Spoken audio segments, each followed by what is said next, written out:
സംസ്ഥാനത്ത് മഴക്കെടുതിയിൽ 26 പേർ മരിച്ചെന്ന ദുരന്ത നിവാരണ അതോറിറ്റിയുടെ കണക്ക്. കാണാതായ 4 പേർക്കുള്ള തിരച്ചിൽ തുടരുകയാണ്. മഴയിൽ പൂർണ്ണമായി തകർന്ന വീടുകളുടെ എണ്ണം 53ആയി. 588 വീടുകൾ ഭാഗികമായും തകർന്നിട്ടുണ്ട്. സനിസ ശോഭാചന്ദ്രനാണ് വിവരങ്ങളുമായി ചേരുന്നത്.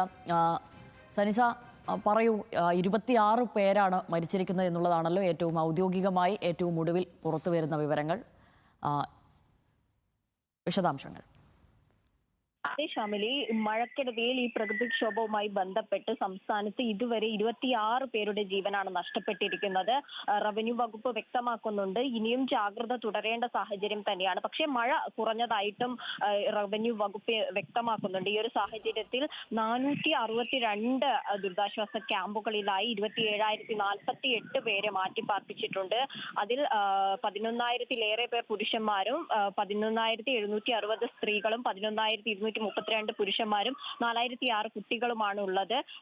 പൂർണ്ണമായി തകർന്ന വീടുകളുടെ എണ്ണം 53ആണ്. അത് ഏറ്റവും കൂടുതൽ ഇടുക്കി, പത്തനംതിട്ട ജില്ലകളിലാണ്. ഈ ദുരിതാശ്വാസ ക്യാമ്പുകളിൽ ഏറ്റവും കൂടുതൽ പേർ 9,000-ലേറെ പേരാണ് പത്തനംതിട്ടയിൽ ദുരിതാശ്വാസ ക്യാമ്പുകളിൽ കഴിയുന്നത്. കൂടാതെ ഭാഗികമായി തകർന്ന വീടുകളുടെ എണ്ണം 588 ആണ്.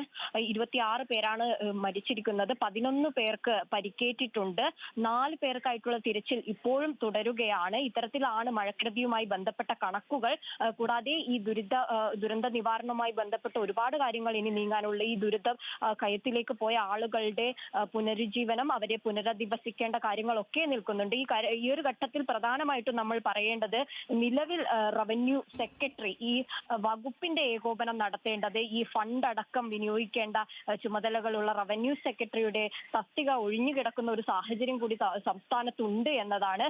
ഇത്തരത്തിൽ നിലവിലുണ്ടായിരുന്ന ജീവൻ ബാബു IAS-ന് കേന്ദ്ര ഡെപ്യൂട്ടേഷൻ ലഭിച്ചതോടുകൂടി തന്നെ ആ തസ്തിക ഒഴിഞ്ഞു കിടക്കുകയാണ്. നമ്മൾ തന്നെ പുറത്തുവിട്ടിരുന്നു റവന്യൂ വകുപ്പിന്റെയും മുഖ്യമന്ത്രിയുടെയും കണക്കുകളിൽ വൈരുദ്ധ്യം ഉണ്ടായിരുന്നു എന്ന്.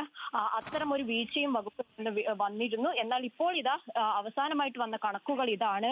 ഇനിയും ഈ ദുരന്ത ബാധിതരെയൊക്കെ മഴ കുറഞ്ഞ ഒരു സാഹചര്യത്തിൽ ഇനി പുനരധിവസിപ്പിക്കുന്ന കാര്യങ്ങളും മറ്റ് ചെളികളും ഒക്കെ നീക്കി വീടുകൾ, ഭാഗികമായി നശിച്ച വീടുകളെയൊക്കെ മാറ്റേണ്ട സാഹചര്യം ഒക്കെയാണ്. അത്തരം കാര്യങ്ങളിലേക്കൊക്കെ റവന്യൂ വകുപ്പ് കടക്കുമെന്ന് വിചാരിക്കാം.